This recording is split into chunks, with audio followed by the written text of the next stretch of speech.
Polícia Federal deflagra a operação para desarticular a organização criminosa que teria planejado tentativa de golpe de Estado nas eleições de 2022 e ainda matar o presidente Lula e o vice Geraldo Alckmin. E você vai ver ainda.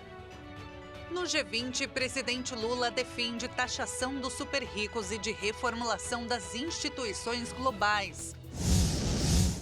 E ainda, CCJ da Câmara aprova projeto que libera porte de armas a agentes de trânsito. Essas e outras notícias você confere a partir de agora. Olá, bom dia para você. Seja muito bem-vindo ao Redação Hit Edição Manhã. Nós chegamos ao vivo nesta terça-feira, dia 19 de novembro. São 11h31. A Polícia Federal deflagrou hoje a Operação Contra-Golpe com o objetivo de desarticular uma organização criminosa. Os alvos presos teriam planejado uma tentativa de golpe de Estado nas eleições de 2022 e de restringir a atuação do Poder Judiciário. Segundo o APF, os militares do Exército teriam planejado ainda assassinar o presidente eleito Lula e seu vice Geraldo Alckmin. Outro alvo seria o ministro Alexandre de Moraes, do Supremo Tribunal Federal. Vamos ver. A operação contra os kids pretos, que seriam militares da ativa e da reserva. As prisões foram autorizadas pelo ministro Alexandre de Moraes e já tinham sido cumpridas nesta terça. Além deles, um policial federal foi preso.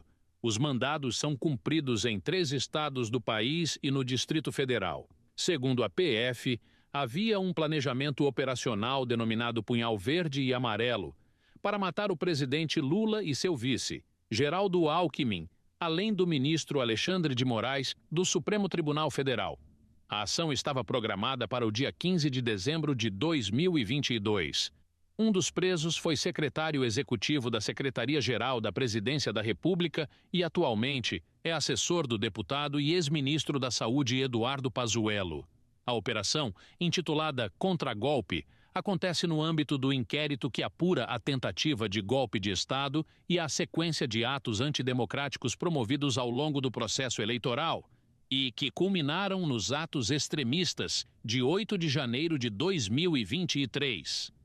Parte dos indícios veio de material que já tinha sido deletado de aparelhos do coronel Mauro Cid e foi restaurado pelos investigadores. Imposto global mínimo de 2% sobre a fortuna de bilionários ao redor do mundo poderia gerar uma arrecadação anual de 250 milhões de dólares. Isso equivale a mais de R$1 trilhão, fortalecendo o combate à desigualdade. Essa é a principal proposta da presidência brasileira no G20, que também depende da reformulação das instituições globais. O G20 anunciou que vai cooperar para garantir que os super ricos paguem impostos efetivamente, conforme a declaração final da cúpula do grupo, aberta nesta segunda-feira no Rio de Janeiro. Uma decisão bem recebida por economistas e organizações como a Oxfam. Com total respeito à soberania tributária, buscaremos cooperar para assegurar que indivíduos com patrimônio líquido ultra alto sejam efetivamente tributados, afirma o texto. Ainda segundo a declaração, a cooperação poderia incluir o intercâmbio de melhores práticas, o incentivo a debates sobre princípios tributários e a criação de mecanismos contra a evasão fiscal, incluindo a análise de práticas tributárias potencialmente prejudiciais. Um imposto especial sobre a riqueza de bilionários foi uma das propostas do Brasil na presidência do G20, junto a outras iniciativas sociais, como a Aliança Global contra a Fome e a Pobreza, lançada pelo presidente Lula.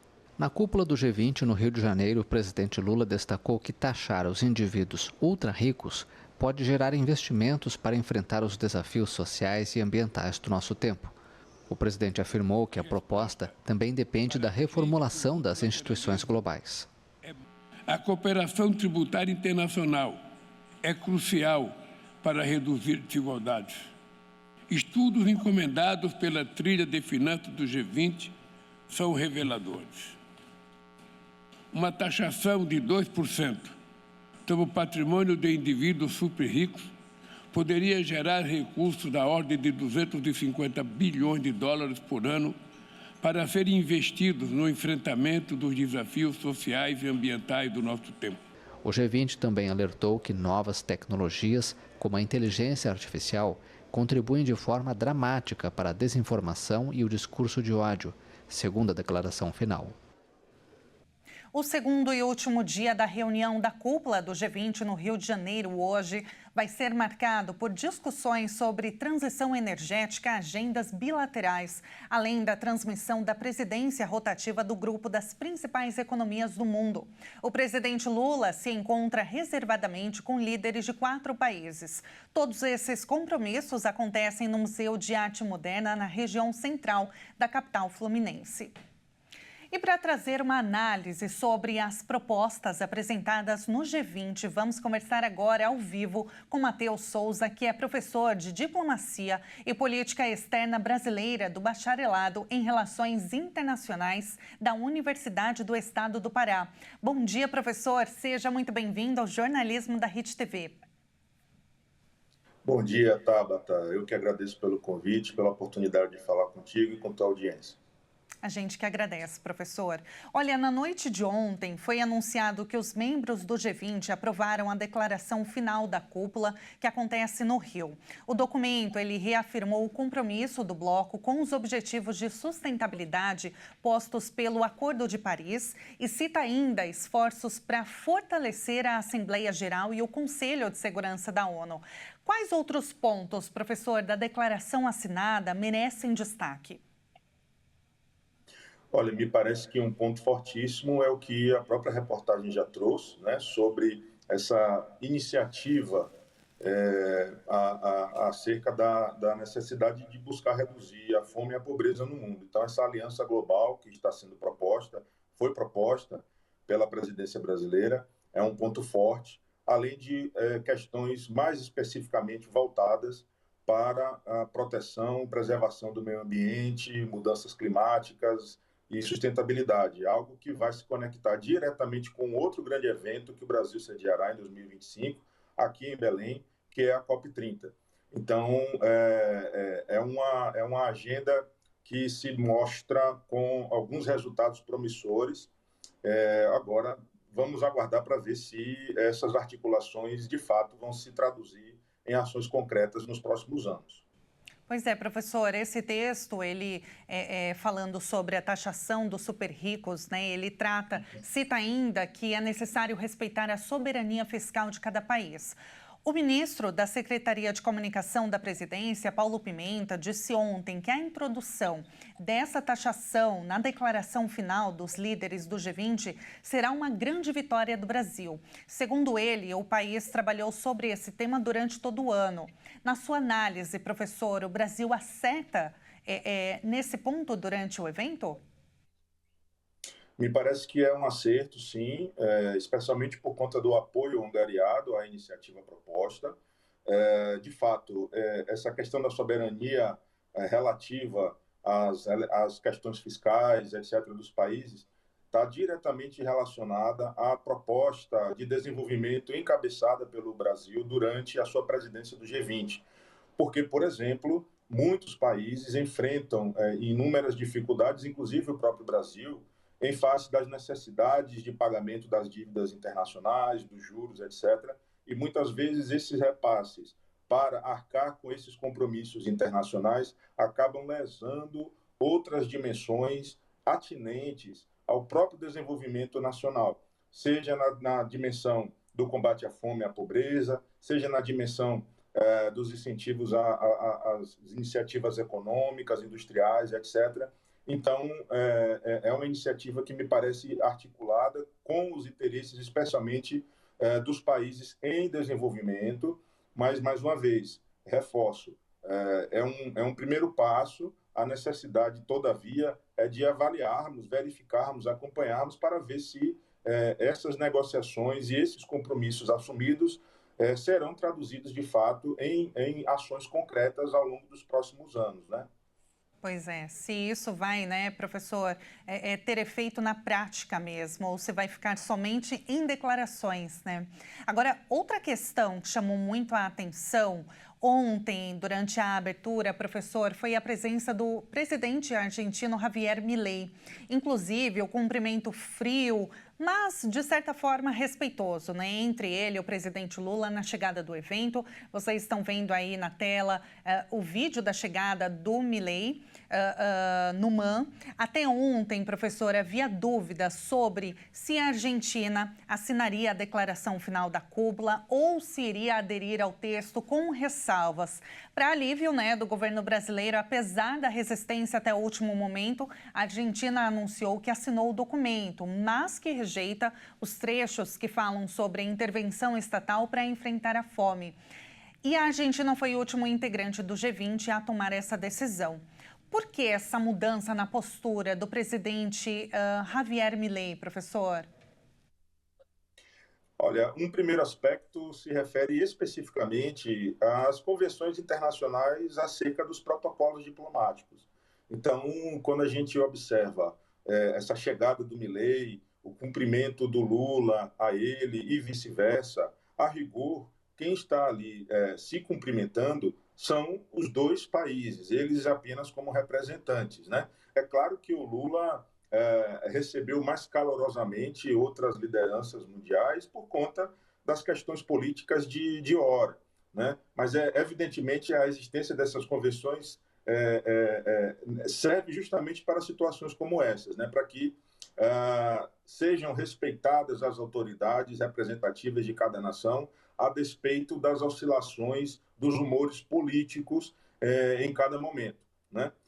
Olha, a Argentina, de fato, foi um país que adotou essa postura um pouco mais resistente à adesão à proposta, mas muito curta e diretamente é uma iniciativa que atende diretamente a interesses do povo argentino.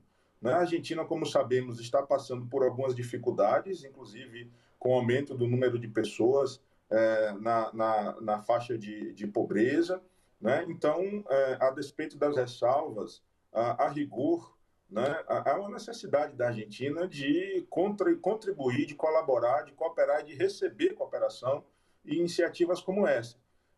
Me parece que houve algum tipo de diálogo mais à parte, mais paralelo com o Macron em relação ao Milei.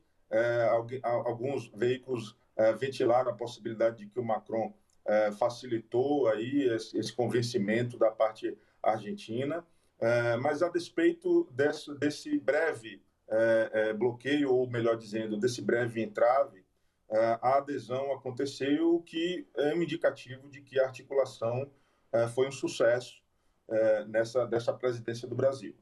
Perfeito. Perfeito, professora. Olha, muito obrigada pela sua análise, pela entrevista. Foi um prazer te ouvir e aprender contigo. Muito obrigada e até uma próxima. Sou eu que agradeço e fico à disposição. Muito obrigada, um abraço e um bom dia.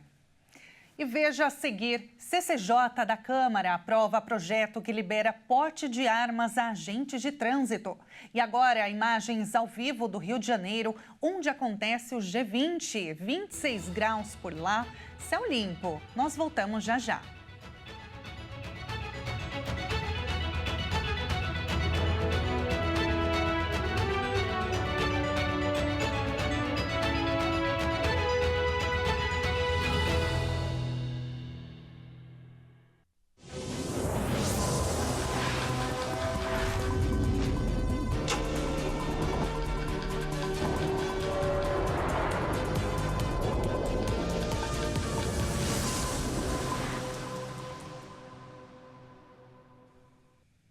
E nós estamos de volta com as principais notícias, agora pela hora de Brasília, 11 horas e 46 minutos. Em uma segunda-feira atípica, o Senado forma quórum para aprovar o projeto que cria novas regras para o pagamento de emendas parlamentares. Os senadores retiraram a previsão de que a equipe econômica pudesse bloquear os valores decididos pelos congressistas. Senadores compareceram à Casa Legislativa nesta segunda-feira para concluir a votação do projeto que cria novas regras para o pagamento de emendas parlamentares. Por 46 votos favoráveis a 18 contrários, o Senado aprovou o texto base, que foi alterado pelo relator, pelo senador Ângelo Coronel, no plenário, e retirou a previsão de que a equipe econômica pudesse bloquear os valores decididos pelos congressistas.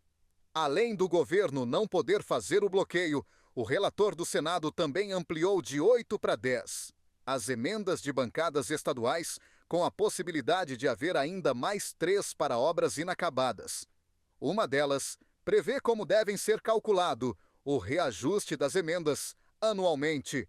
A partir do texto aprovado, deve ser usado como base o índice do IPCA, ou seja, da inflação, e o do reajuste do arcabouço fiscal. O repasse está bloqueado desde agosto, quando o ministro do Supremo Tribunal Federal, Flávio Dino, suspendeu a execução das emendas parlamentares. O magistrado determinou que o Executivo e Legislativo cheguem a um acordo para definir regras de rastreio e transparência na destinação de recursos públicos indicados pelos congressistas. A decisão do magistrado foi chancelada pelos demais membros da Corte. Desde que foram bloqueadas, as emendas deixaram de ser repassadas pela União a deputados e senadores. Depois de aprovado pelas duas casas, o texto precisa ser sancionado pelo presidente Lula. E, a partir daí, caberá ao STF analisar o que foi aprovado e definir se o desbloqueio será autorizado. E a Comissão de Constituição e Justiça da Câmara aprovou um projeto que libera porte de armas a agentes de trânsito. O texto permite a profissionais carregarem armas também fora do expediente. O texto, que permite porte de armas a agentes de trânsito, foi aprovado sem objeção durante uma reunião esvaziada do colegiado no final da tarde desta segunda-feira. Em cerca de 10 minutos, o relator, Paulo Bilinskis, leu seu parecer, que foi aprovado de forma simbólica, ou seja, sem registro de votos. O projeto tramitou de forma conclusiva pelas comissões da Casa e agora vai ao Senado sem passar pelo plenário, se não houver recurso assinado por, pelo menos, 52 deputados. A proposta cria normas gerais para os agentes de trânsito e reconhece o cargo como sendo de natureza policial. O texto garante o exercício pleno e regular do poder de polícia aos agentes, com o objetivo de promover a segurança viária. Segundo a proposta, os agentes ainda terão direito de portar arma de fogo mesmo fora de serviço. O projeto altera a lei que regulamenta o registro, posse e comercialização de armas de fogo e munição para incluir os agentes de trânsito no rol de carreiras, para as quais é permitido o porte. Os agentes de trânsito ainda poderão comprar insumos e carregadores de munição para o fim exclusivo de suprimento de suas atividades, mediante autorização concedida nos termos definidos em regulamento. E o salário mínimo pode passar dos R$ 1.500 em 2025. As projeções estão maiores em razão da inflação e do aumento do PIB. Se confirmadas projeções da equipe econômica, o salário mínimo pode chegar a R$ 1.521 no ano que vem. O cálculo do valor é baseado nas últimas projeções sobre a inflação e o crescimento do Produto Interno Bruto, feitas pela Secretaria de Política Econômica do Ministério da Fazenda. Os números estão acima dos 1.509, que constam na proposta de orçamento do próximo ano, enviada em agosto ao Congresso Nacional. Atualmente, o salário mínimo está em R$ 1.412. Com isso, se confirmadas as previsões e o cálculo feito, haveria uma alta de R$ 109, ou de 7,71% a partir de janeiro de 2025, com primeiro pagamento em fevereiro. A estimativa de que o salário mínimo deve subir mais do que o previsto anteriormente considera uma inflação maior. Isso porque nos últimos meses, os índices de preços vieram mais altos, entre outros, por conta de fatores climáticos. De acordo com nota técnica divulgada em dezembro do ano passado e atualizada em janeiro deste ano pelo Diese, o salário mínimo serve de referência para mais de 59 milhões de pessoas no Brasil. Além dos trabalhadores que, por contrato, recebem um salário mínimo, há também as aposentadorias e benefícios. O salário mínimo também gera impactos indiretos na economia, como o aumento do salário médio dos brasileiros e a elevação do poder de compra do trabalhador. E agora a gente vai conhecer uma cidade velha na Bósnia e Herzegovina. Vamos ver. A cidade de Mostar é o centro cultural da região e uma das cidades mais bonitas da Bósnia e Herzegovina. O nome Mostar vem da palavra most, que significa ponte, e pode ser traduzido como o guardião da ponte. Embora seja famosa por sua icônica ponte sobre o rio Neretva, ela tem muito mais a oferecer, como a diversidade de estilos arquitetônicos ocidentais e orientais. Linda demais, né? E é claro que nós vamos ver uma câmera ao vivo de lá. Saindo do Brasil, vamos para a Europa, na Bósnia e Herzegovina. Por lá agora são 15 horas e 52 minutos e você vai ver agora na sua tela a histórica Ponte Velha, um dos pontos mais icônicos da Bósnia. Essa ponte ela foi construída no século XVI, que conecta dois lados da cidade e se destaca como um símbolo de unidade e resiliência, especialmente depois da sua reconstrução após a Guerra da Bósnia. E com essa vista tão linda que parece até um quadro, né, gente? Nós encerramos esta edição. Muito obrigada pela sua companhia. Uma excelente terça-feira para você e a gente se encontra ao longo da programação. Até mais.